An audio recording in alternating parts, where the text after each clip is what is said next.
Did you just get turned down for a business loan? And are you wondering what just happened? Well, make sure you stay tuned to this entire episode to hear what the banks are actually looking for when you apply for funding. Even if it's not a question on the form, they might still deny you. So make sure you watch this entire interview with Bob Hunter, CEO of My Business Credit, because they help ecopreneurs realize why they might have been denied for business funding. And then they provide you all the training and all the necessary modules and everything that you need so that the next time you apply, you receive the funding that you need so that you can make an impact on the climate crisis.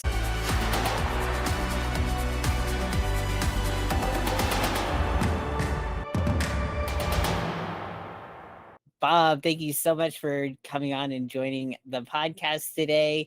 Can you tell us a little bit about My Business Credit and what you guys do? Yeah, sure. My name is Bob Hunter, and I'm the CEO of Oxford Pierpont. And we got into business financing because of the pandemic. So to make the long story very short, during the pandemic, a lot of businesses, they were barely surviving. A lot of them were barely surviving because they were running out of money. And so in order for our business to survive, we ended up pivoting into doing business financing. So my logic was, hey, if it's running out of money, why don't we sell money? So fast forward now, here we are in 2023. We've definitely gotten very good at that. But what we realized is there needs to be a brand that is catered to small and medium-sized businesses, because the bigger businesses that are asking for $500,000, million, they usually have everything in order. My business credit is focused on the people who don't even know what they're supposed to have in order. Like, you're getting denied for all of the basics and you didn't even know that those were qualifiers on the application because it wasn't necessarily a question on the application.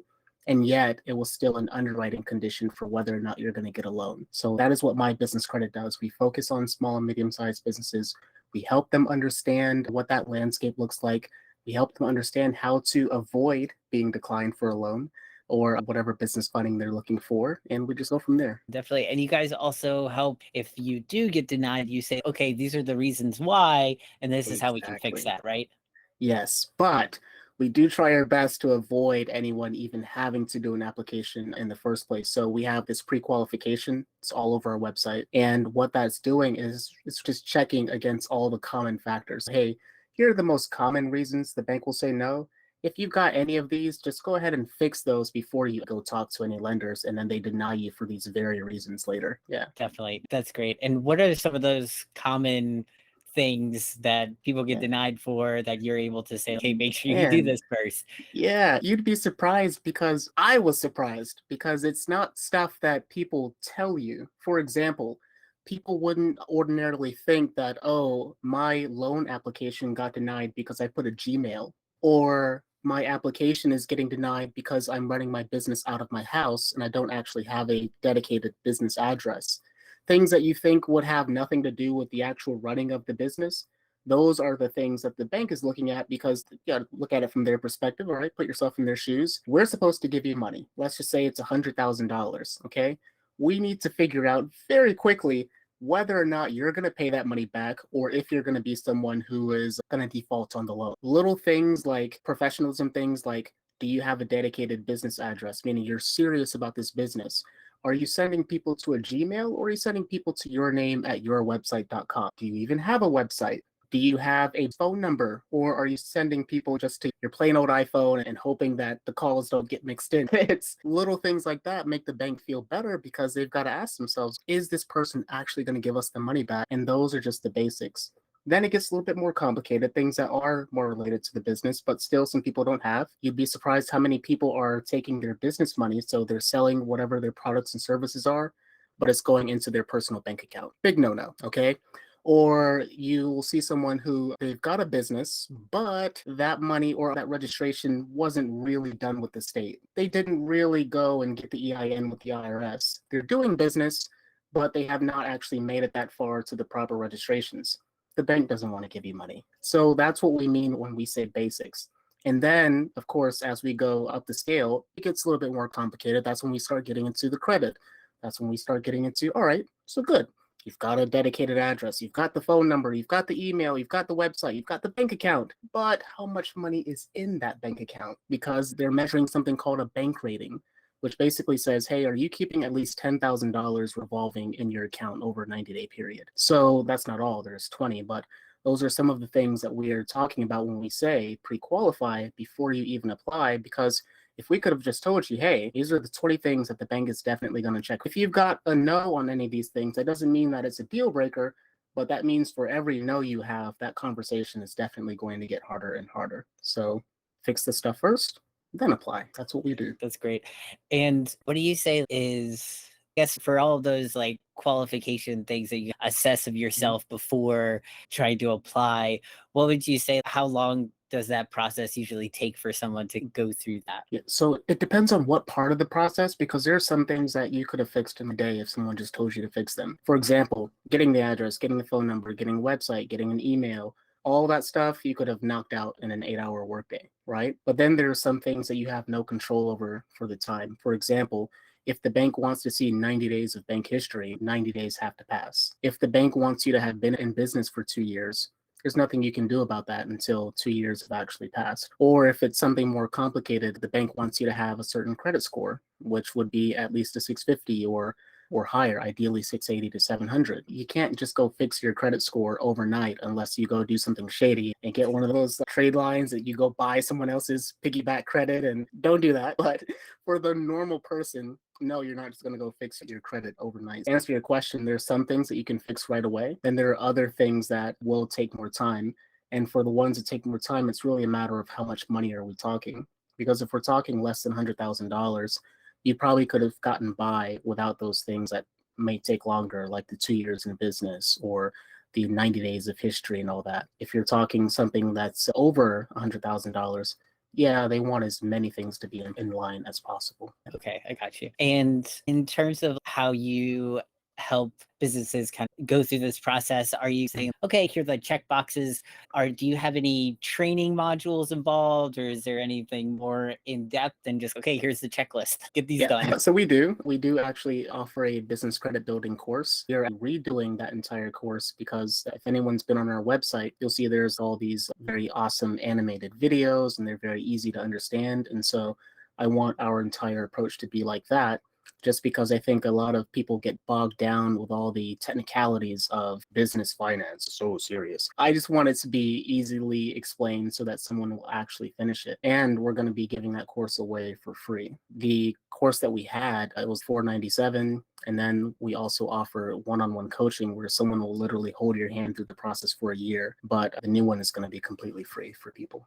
Just because I want people to actually get funded. I wish someone would have helped me get funded when I was starting out. Yeah, definitely. And can you tell us more about your story about how did you go from where you were until you started Oxford Pierpont and then where you are now with My Business? Yeah, boy, what that story. I used to be a normal guy. I was a normal guy. I had a normal 9-to-5 job. And honestly, I was very happy with that job.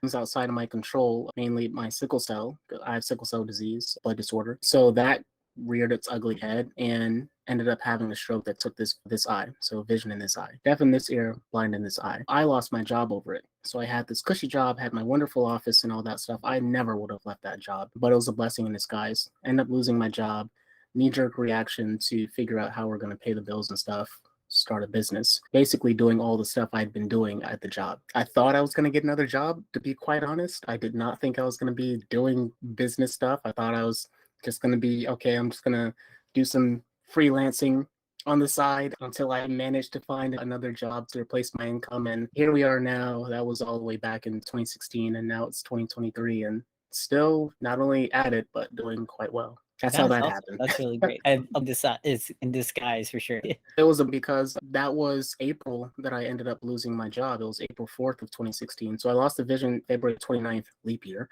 of 2016. And then by April 4th, I'd officially lost my job. What I didn't know, because I'm not a fortune teller, is by December of that same year, they were going to be closing down the entire Atlanta office, and they moved that entire staff and all those jobs to Mexico. So I was going to lose my job anyway, but I did not know that, obviously. So by the time December rolled around, I mean, I had gotten my head start in April. I was back in a comfortable position, whereas if I'd lost my job in December with everyone else, I don't know how things would have gone. Yeah. Everything happens for a reason. Yeah, I guess so. And it worked out for you, which was nice. Yeah, eventually, yeah, because you gotta put that little asterisk with any entrepreneur. If you've been in business for a while, yes, then you already know There's this myth of There's the ups and glory of downs. entrepreneurship, and Right. people don't usually talk about the, I'll call it the uphill battle before you get to the top of that glorious mountain. And there were some times I almost did not make it to the top of the mountain. I still would not say I'm at the top of that mountain, but I'm making a good pace all the way up there. So That's good. And we've had a couple of other business funding episodes in the past. We had a few that were on VC funding, and another one was really talking about going the angel investing in that route as well. So, what are your pros and cons with business loans, and what type of business owner fits well into a business loan versus VC funding or angel investing? So I like investors. The problem with that, though, is you have to be quite prepared as a business owner in a business to even have a fruitful conversation with an investor. Just because investors, no different than the bank, they have the same kind of question, which is if I give you my money, instead of it being default, it's more, am I going to profit from this relationship? And in my experience, having talked to all the business owners that I've spoken to, and even considering my own personal experience, my own background, you have to know a lot about your business and about yourself before you're really able to go and have a strong conversation with an investor. And the amount of planning and the presentation, and don't get me wrong, some people can have an idea today and within a month they're ready to go and do full presentations and go raise money and get to all the series rounds of funding. That's not the average person, though, at least not in my experience. Most people have more of a haphazard approach to starting a business, which goes something like, I got really inspired by this idea, so I'm going to go start that business. I hate my boss, I'm going to go start that business. Or it is, I've always been thinking about this thing, and I guess eventually I should go ahead and do it. You know what? It's a new year, I'm going to go ahead and start the business. It's often something like that. And what happens there is you end up having people, they start the business in this very, and not to say that this is necessarily wrong, but they start it in a very looking for the dollar. I want to get this product or get this service to the customer and make the money right away. And the planning just happens along the way. And so then you come to talk to someone like me because now you need to hire people. You need to get services. You need to get all these things to grow your business. And then you find out, oh, you started your business, but you didn't do all these basics. The bank's not going to want to give you any money. You got to go fix all this stuff first. So imagine trying to have that conversation, but with an investor, and you're so unprepared. That is how a lot of people end up going the loan route, just because it is a shorter route for a lot of people. It's very direct. And if you've got a good business plan, you actually do need the money for something that is going to be profitable. It's not the worst thing in the world to, let's say, take $100,000, you hire people, you develop new products, you go buy more supplies, whatever it is, and now that 100,000 turns into, let's say, 3 to 500,000, right? So you multiplied your money. Of course, now you can pay your loan back and it's healthy and everyone's happy as long as you have proper planning. So our job is just to help clean up that mess that most people do inevitably make accidentally, that business administration mess, get people prepared for funding, get them to the funding, make sure that they're happy with the funding that they got because some money is expensive, and then they can go into the next steps. And if you're a healthier business, now if you do want to go talk to investors, you can now have a better presentation because you have a proof of concept. You've proven, hey, at the very least, we have a customer base, we know what we're doing, and this is a business that I want to continue doing. Gotcha. So you would say more of a beginning, starting out, maybe you don't have the big business plan. Those are the types of people you would suggest, hey, probably doing some type of business loan first. You can get your feet under you, start seeing that customer base, like you mentioned, and then being able to say, okay, after I've got that significant amount coming in, then you can say, oh, okay, now I can go to an investor and now it's time to scale to the next level. Yes, and within context too, because of course, if you were able to go and do bootstrap funding where you're raising money from friends and family, and maybe you have personal investors that you just happen to know, by all means, go take that money because it's way cheaper. Money, I don't know if people realize this, but money is actually expensive, especially if you get it from the wrong place. So by all means, go get that money first. But for the average person that we talk to, they don't have those kinds of connections or resources, and they don't even know where to even begin the conversation with the bank. So that is the gap we're filling. Yeah, definitely. And I'd love for you to expand more on this idea of money is expensive depending on where you get it. Yeah, so let's say, for example, I'll give you a very good example.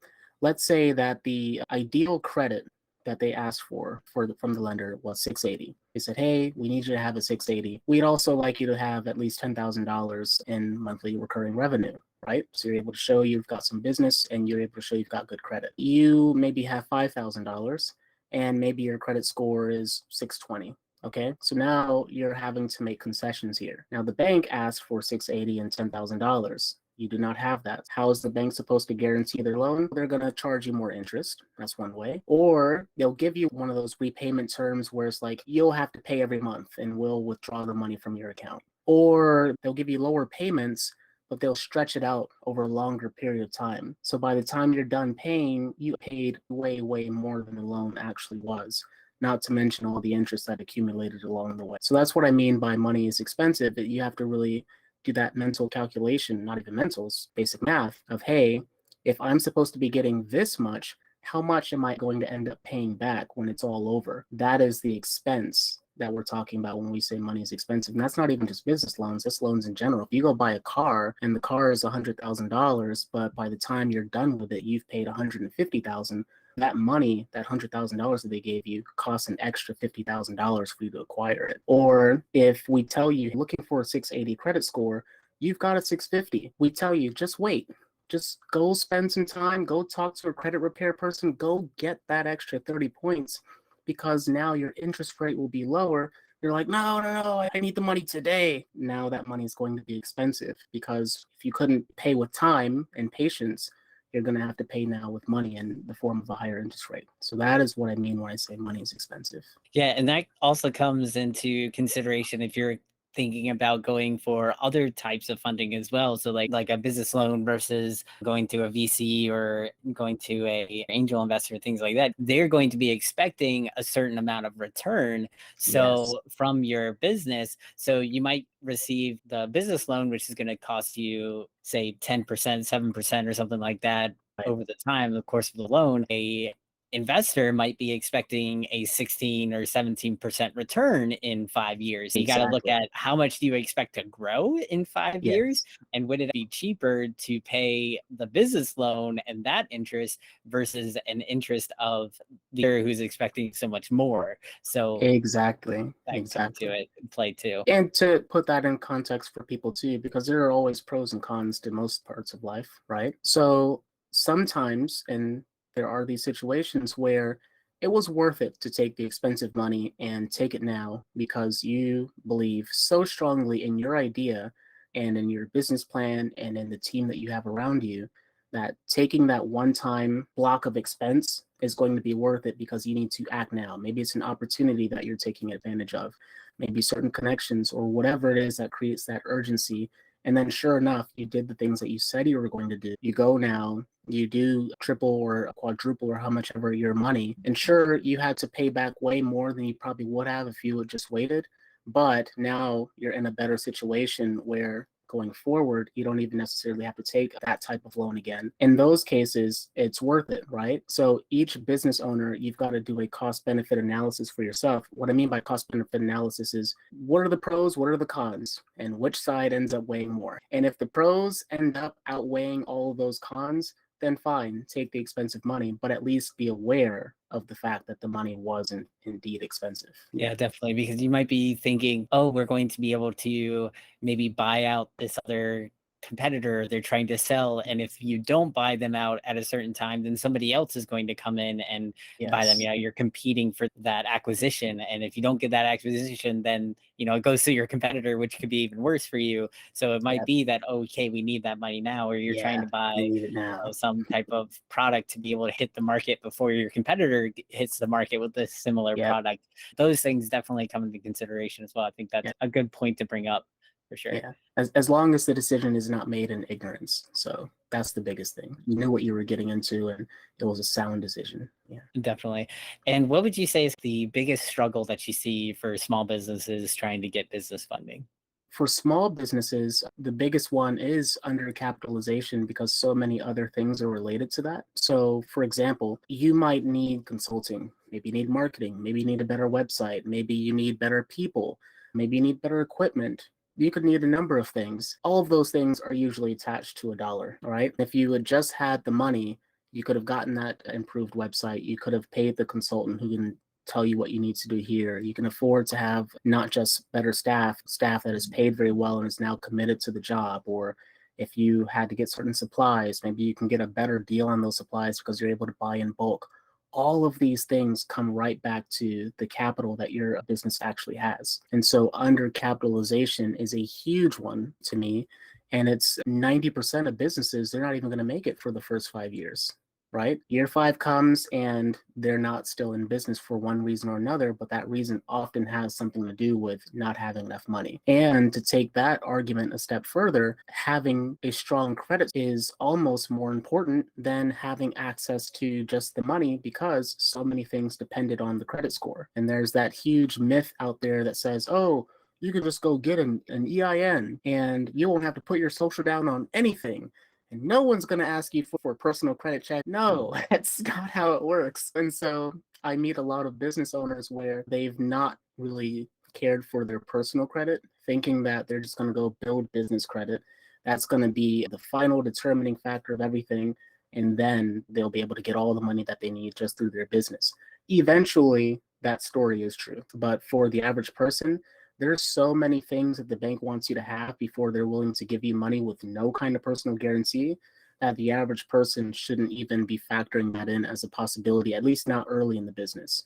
Now, you're 2 years old, you've got strong business credit, you've got at least 15 relationships with vendors and other accounts, and you've got at least 30,000 coming into your business, and you're keeping at least 10,000 of that revolving in your account every 90 days and a whole host of other things. Yeah, sure. Go around putting your EIN on whatever you need to put it on, and the number of people that ask you for your social are going to get shorter and shorter. But listen to the things I just rattled off, and that was only part of it. So yeah, to answer that question, undercapitalization and then poor credit, those are the two biggest factors that are really hurting a lot of small business owners.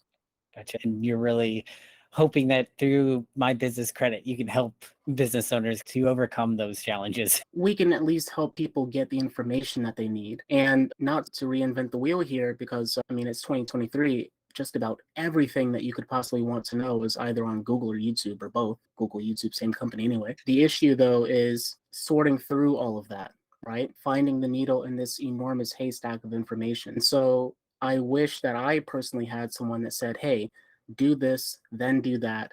But this is the actual information. These are the actual lenders. There's just so many people saying different things out there. So we just want to be able to just simply point people in the right direction, say, hey, this is what you do to get your business funded.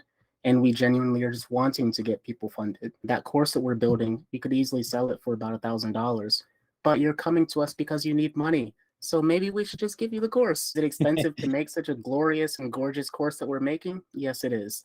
But if we're now able to help people, they're able to get funded, and we're able to really serve our mission, we build better relationships anyway. So I'll take the profit on the back end. Definitely. And by building that relationship, you're able to create better relationships and see more businesses succeed, which is Yes. the real goal. Yeah. And where do you see business funding and everything going in terms of the industry over the next kind of coming years? I think it's actually going to get a little bit harder, just because already interest rates are increasing on the federal levels. Money is fundamentally, like the US dollar is fundamentally getting more expensive. It's getting more expensive for banks to lend money, which is the whole point of what Jerome Powell, the Fed chairman, what they're trying to do is lower inflation. So inflation happens because there's just too much money floating around. So you've got to basically get some of that money out of the economy and slow down how much keeps getting pumped into it by increasing interest rates. So making it harder for people to borrow new money. All of that makes it harder to facilitate the loan process. Not necessarily a bad thing, because again, inflation is way worse. I'd rather have cheaper milk and eggs over the long term, cheaper gas, but that does make it harder. However, there are things that also make it easier. AI is a huge one. So we just talked about the enormous amounts of information that are out there and how technically have access to everything that you need to know via the internet. It's just a matter of finding the right information. AI is that emerging technology that's really going to help the people that are paying attention leapfrog everyone else if you're paying attention. And so you're able to build your business faster. You're able to sort through information faster. and you're able to be a more attractive business to banks much faster. Definitely. And what do you see as that tool? Do you have any in mind that you're thinking like, oh, this is the AI tool that businesses can Yeah, latch onto or anything? I think everyone who should be paying attention should know by now, but ChatGPT is definitely like the king of the AIs now. My Yep. whole staff uses ChatGPT. I personally made sure I trained everyone on ChatGPT. I argue with ChatGPT and I use it every day. I use it for stupid questions, I use it for serious questions. And it's funny because it speaks to human evolution as a whole, how we can go from just being stick and torch to suddenly light bulb, and it's, whoa, how could I ever have survived with the stick and torch? How was I getting by with a candle? I can't imagine if I had to do my work by a candle. Or I remember when I was a kid, right? There were these things called encyclopedias at this place, this mystical place called the library, long before the internet was what it was. And that's how ChatGPT feels for me in my adulthood. It feels like the internet all over again, because you're now suddenly able to do these incredible things that literally 2 months ago you were not able to do. And so it's maddening. And so anyone who's paying attention, ChatGPT is just, that is like the gold staring right in your face. I've been following it a little bit here and there on YouTube and watching some videos on it. It's impressive. I've played around with it too. It's impressive what it can do, and especially the artwork with Dolly. Have you looked into Oh yes, Dolly? yeah. Yeah, that's Dolly and like, Midjourney. wow. Oh my Yeah, gosh. It comes up with some really amazing stuff. yeah. And yeah, it's just crazy what AI can do. Yeah, you're paying attention. This is a whole new gold rush opportunity for a lot of people if you're paying any close attention. And I'm not saying gold rush in the sense that you have to go and sell AI-based services, even in the fundamentals of your own business. Give people a prime example of just how we use AI or specifically ChatGPT in our own business. I'll give you just this morning, right? So we have a client. This is at Oxford now, but we have a client. They also have a podcast. And so we are helping them get their podcast published and everything like that. And so I tell ChatGPT, I say, I have a social justice podcast and I want you to write an email for me to welcome my new newsletter subscribers. Boom, does it. And the email is glorious. It's got all the placeholders for the macro, subject line, everything done. We have this YouTube video that was just done on food insecurity amongst children in the United States. Can you write me a YouTube description? Done within seconds. Beautiful YouTube description. Here's the transcript from the entire episode. Please summarize this and turn it into 20 Instagram posts. Boom, done with hashtags. So all of that, and when I say boom, done, I'm literally meaning 60 seconds. We're talking about things that would have taken any one of my people at least an hour at the least. And that's if they were working diligently. And I don't know how diligently they work sometimes. So instead of 60 minutes, that entire job got cut down to 60 seconds. Just imagine if any regular person had to read an entire hour-long transcript and then take quotes out of that transcript and turn those into Instagram posts. And instead, you've got a chatbot that just instantly did it with the hashtags. That is what I'm talking about when I say it is a golden opportunity for people to really grow their business and just really excel in a way that was not even possible a couple of months ago. That is super exciting. Yeah, I've used it too. It's incredible what it can do, Yeah. and super exciting for where we're headed. So that's awesome. Yeah. And for my business credit, where do you see you guys going over the next 6 months? Hopefully, well, since you said 6 months, 6 months, we've got the course up. We are building a social platform. So remember I said all of that noise of all these people who are trying to teach business credit and offer services, and you've got all these lenders. There's just all Wild West parties out there just independently doing their own thing. And so we're working on a Facebook style platform that puts everyone into one place, where if that's your thing, that's your niche, you're able to put all of your business services, all your information into one place, which is our platform. So all of our customers who are coming, they're looking for credit, they're looking to learn about credit. We've got a constant feed of fresh information being generated by all the people who say they do these things.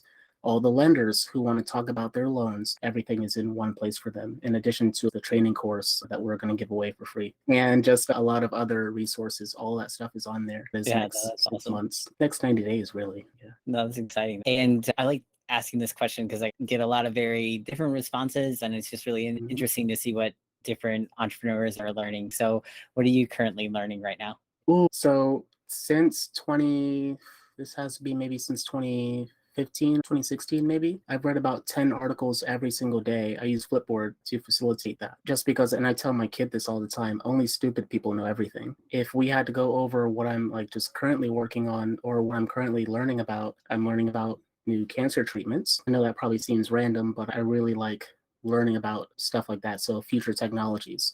So they now have basically a cancer treatment that trains your T cells to go and eliminate the cancer cells. So that's an emerging technology. I'm learning about, so that platform that we just talked about, building our own miniature Facebook, I'm learning about the software to build that. I'm constantly learning about ChatGPT and related AIs because I love all of it. Just seeing the things I'm able to tell my people to do, just I don't know, like a kid. So This is excited. amazing. You can just see it Yeah, right on your I just face. want more You're of it. super Yeah, excited. yeah. So I'm definitely learning about that, and yeah, that's this morning. Those are the big things. Yeah, ChatGPT is a huge one, really. Atomic Habits, Oh, that yes. one too. Yes. That's a good one. I was listening to a podcast episode where they were interviewing James Clear, the author of Yes. Atomic Habits, and it was really good because he was talking about we have to imagine ourselves as being that person that does those things that we want to be, rather than Yes. saying I'm trying to do something, but rather I am not the person who. He gave an example. If you are a smoker and somebody offers you a smoke, you say, oh, I'm trying to quit, versus another person who says, oh, I'm not a smoker. Completely changing those different mindsets, and might seem like very trivial and very insignificant, but saying, oh, I am not a smoker versus Yeah. I'm trying to quit, it's just completely two different ways of thinking. And Yes. that person that identifies as not a smoker will choose to do things that a person who is not a smoker will do. So if somebody Yeah. offers a cigarette, a non-smoker doesn't like even consider it, doesn't even think about it. It's not an option. But Yeah. a person who is trying to quit is, oh man, I want to smoke, but no, I shouldn't. Right. It's a different complete, and then they're thinking about it for another 3 hours. But a person who's not a smoker, it's not even an option, not a question. Yeah. So yeah, I love his book. I love his story. It's amazing. And I think it's something that we can definitely all use to just build a better life. And I think Yes. it's Yeah. for Yeah. sure. I love it. And I'm almost done with the books. Probably have like maybe another 50 pages to go. But yeah, that's that and The Psychology of Selling by Brian Tracy. I'm reading that one too. Yeah, that's good too. Yeah. And for any of the ecopreneurs in the audience here, what is one tip that you would give them to help them either grow their business or start a new business? Fix your credit, because that opens the door for everything else. And when I say fix your credit at 680 or higher, if you are not at least at a 680, it's still just not, it's not good enough. So once you are at that 680, I kid you not, so many other things are way easier for you just because you fixed that one thing. So take it seriously, fix your credit, because it is way easier to start a business with money than it is to start without money. When I was starting, there was quite a long period where it was ramen noodles and rice and beans. And let's not have to be doing a business that way, you know, where it was, how can I put it? Okay, here's a good way to put it. So many people in the real world, in the regular non-entrepreneur world, their whole thing is this concept of living paycheck to paycheck. No one ever thinks about the fact that their employer may very well be living payroll to payroll. So start your business with a healthy level of capital, right? Do that by making sure you have healthy credit of 680 or higher. Okay. Don't do any underhanded credit repair methods. Now, we're not a credit repair business, so there are 1,001 companies out there that'll help you with that. But take the time to really fix your credit. That is the one thing that I would tell everyone, because everything else gets easier if you would just fix that one thing. I could have gone into the importance of marketing or knowing about your customers or having a business plan. None of that matters though if you don't even have the money to really see those things through to the end in a proper way. Fix your credit so that you can do that. Definitely, because if you have the credit to go out and find the funding, you can pay for consultants, or you can pay to take courses on all of those other things. So yes, if you can just have access to money, not even just a little bit of money, but there's so much money out there. If you can just convince the bank that you are not someone who's going to go and default on the loan.